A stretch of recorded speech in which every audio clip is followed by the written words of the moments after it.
สบายดีมื้อนี้สิมาสาธิตเนาะหรือว่าเป็นการทดสอบความเป็นธรรมชาติของครีมอาบน้ำซึ่งจะมีครีมอาบน้ำเป็นตัวอย่างอยู่2แบบที่1เนาะก็จะเป็นครีมอาบน้ำของ Luxury ซึ่งเป็นแบรนด์ที่เฮาขายอยู่หลายๆคนก็อาจสิสงสัยว่ามันดีจังไดเป็นว่ามาทดสอบเลยแบบที่2สิเป็นครีมอาบน้ำตามท้องตลาดทั่วไปทุกท่านสามารถเอายี่ห้อใดมาเทสก็ได้ลิงขออนุญาตเอาแพ็กเกจออกเพื่อเป็นการบ่โจมตีซึ่งการทดสอบนี่ก็จะเป็นการวัดให้เห็นเกี่ยวกับว่าปรากฏหรือว่าปฏิกิริยาที่มันเกิดขึ้นเพราะว่าลิงจะใส่ตัวสาธิตที่มาเทสให้ทุกท่านก็คือเกลือนั่นเองเนาะเกลือนี่จะเป็นเกลือที่เขาใส่แต่งกลิ่นนี่แหละซึ่งแทนว่าเป็นเหงื่อเป็นสิ่งสกปรกหรือว่าเป็นเหงื่อที่ออกจากร่างกายของเราถ้าว่าเกลือจะตักเกลือลงไปใส่ครีมอาบน้ำทั้ง2แบบในทุกท่านรอสังเกตว่ามันจะมีปรากฏการณ์ว่าปฏิกิริยาเกิดขึ้นแบบใดเขาก็หูอยู่แล้วเนาะว่าถามมื้อนี้ถ้าสิ่งที่ถือกับเกลือแล้วมันก็เฮ็ดให้เกลือละลายได้แสดงว่าสิ่งนั้นเป็นธรรมชาติแต่ถ้าว่าบางสิ่งบางอย่างที่ถือกับเกลือแล้วเกิดปฏิกิริยาขึ้นเป็นสิ่งที่ละลายบ่ได้หรือว่าเกิดเป็นอย่างขึ้นมาแสดงว่าสิ่งเหล่านั้นอาจจะมีสารบางอย่างที่ปะปนอยู่โอเคไอ้ที่คนอยู่ก็จะเป็นครีมอาบน้ำของท้องตลาดทั่วไปเนาะตัวนี้จะเป็นครีมอาบน้ำของ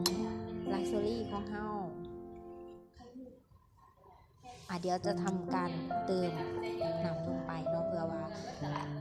เทสว่ามันสามารถละลายในน้ำได้บ่หรือมันจะมีอย่างเกิดขึ้นท่านสังเกตเห็นว่าสำหรับจอกที่ของท้องตลาดเนาะก็จะรู้สึกว่าเริ่มเป็นก้อนขึ้นมาเป็นก้อนเนาะบ่สามารถละลายได้สำหรับคนเฮาลักชัวรี่เนาะที่เฮาเหลวๆสามารถละลายได้ปกติเหมือนที่เฮาเอาเกลือไปใส่กับน้ำ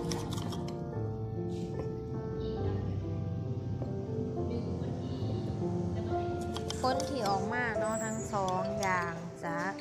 มีความแตกต่างกันเพราะว่าเขาจะเห็นว่าของท้องตลาดนะเป็นก้อนแข็งๆเนาะเป็นก้อนขึ้นมาแบบนี้ซึ่งก้อนที่เกิดขึ้นอยู่ในจอกของครีมอาบน้ำตลาดก็คือพอยส่วนใหญ่เลยครีมอาบน้ำตามท้องตลาดทั่วไปแม่นเฮ็ดมาจากไขมันสัตว์และก็แป้งซึ่งเขาอาจจะเป็นของได้ดีอยู่แต่มันจะมีความเสี่ยงและเกิดการสะสมซึ่งเป็นต้นเหตุที่เฮ็ดให้คนเฮามีสิวในบริเวณแผ่นหลังอีหยังต่างๆแต่สำหรับของเฮาก็จะเป็นธรรมชาติที่สุดเพราะว่าสกัดมาจากพวกหมักไหม้แล้วก็พืชผักหมักไหม้นานาชนิดเนาะที่มีวิตามินเป็นแบบธรรมชาติเป็นธรรมชาติเลยเวลาอาบก็จะทำความสะอาดได้แบบดีเนาะรู้สึกว่าสะอาดแล้วก็บ่มีสารตกค้างยังครีมอาบน้ำเฮายังสามารถเฮ็ดให้คนที่มีปัญหาในเรื่องของเป็นสิวในหลังเป็นพดเป็นผื่นคนที่ได้